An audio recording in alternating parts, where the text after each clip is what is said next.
आपने सर अभी मंत्र के बारे में तो बड़ा अच्छे से बताया, लेकिन क्या ना कि मार्केट में तमाम प्रकार के यंत्र भी हैं, शनि यंत्र, सर्व कामना सिद्धि यंत्र, बहुत सारे यंत्रों का पूरा एक जाल बना है।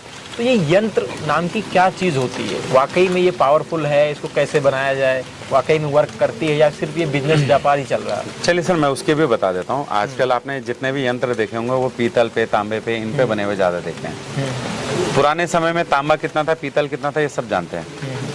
रहा होगा, बनता भी होगा। मगर तब भी मैंने जहाँ तक पुराणों में पढ़ा है, गाय का गोबर, गौमूत्र और इन चीज़ों से ही ज़्यादातर चीज़ें बनती थी।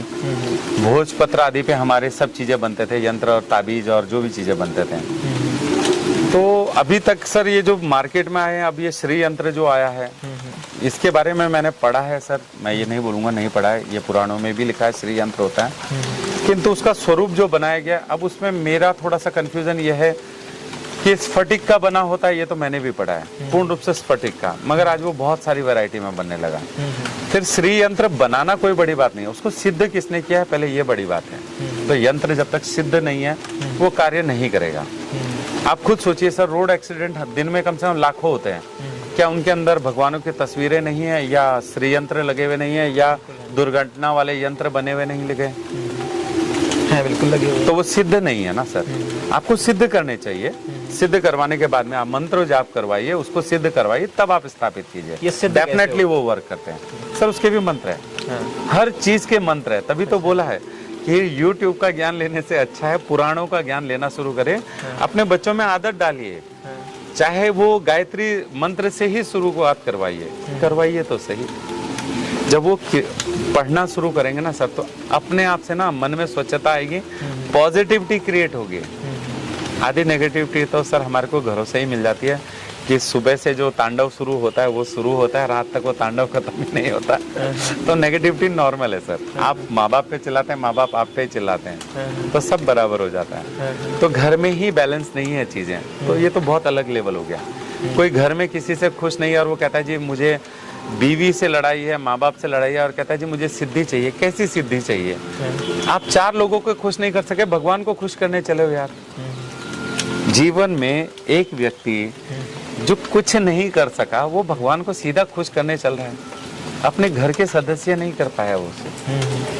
पहले समय में जब हम लोग बोलते हैं ना संन्यास लेते थे, तो एक तरीका होता था संन्यास लेने का। लोग एक एज में आके सब कुछ कमा के बच्चों के लिए रख के जाते थे, ये मेरा किया हुआ खत्म हो गया, अब मेरा समय पूर्ण हो गया, अब मुझे भगवान की भक्ति के लिए जाना है। ये होता था सांसारिक व्यक्तियों का कार्य। तब वो क्या करते थे, 4 धाम यात्रा पे निकल जाते थे, जीवन वहीं समाप्त कराते थे। अगर बच गए तो वापस आते थे, ब्राह्मणों को भोज कराते थे, अपना उसी टाइम पे सारा क्रियाक्रम वगैरह सब करवा देते थे कि अब कोई भरोसा नहीं है, बच्चे भी करेंगे नहीं करेंगे, वो पहले ही कर देते थे। आपने सुना होगा ये बात, है ना? तो तीर्थ कब होता था? जब मैं सांसारिक जीवन का सारी चीजें अपने बच्चों के लिए करके चला गया, जितना मेरा सामर्थ्य था, और अब मेरी आयु हो चुकी है, तो अब मेरा समय समाप्त होने पे अब भगवान का समय। अब सोचिए, एक यंग एज में बैठ के ही मैं बोलूं कि मुझे भगवान पाना है, मुझे ये मंत्र सिद्ध करना है, ये मंत्र सिद्ध करना है। आपसे आपके परिवार में माँ बाप भाई बहन बच्चे तो संभल नहीं रहे हैं, आप भगवान को प्रसन्न करने चले, कहाँ से होंगे? तो ये कुछ चीजें लोगों को सोचना चाहिए। सेम मैं औरतों के लिए भी बोलता हूँ, आजकल औरतें ज्यादा सिद्ध योगी वाले उसमें घुस रहे हैं कि मुझे अध्यात्म का रास्ता पकड़ना है। अरे अध्यात्म अपने में अध्यात्म है। आप एक बार मन से सोच के तो देखो, आप जो घर परिवार संभाल रहे हो ये भी बहुत बड़ा अध्यात्म है। इसको बैलेंस करना बहुत महाभारत है। गृहस्थ एक तपोवन कहा गया है सर। गृहस्थ जीवन को अगर आप सुचारू रूप से चला रहे हैं तो आपसे बड़ा आध्यात्मिक है नहीं कोई। भगवान आपको मिल चुके हैं, समझिए। जो पुत्र स्वरूप में मिला है, पति स्वरूप में मिला है, वो भी आपके लिए भगवान है। पति आपको कमा के खिला रहा है, आपकी जरूरत की हर चीजें पूरी कर रहा है, तो वो भी भगवान है।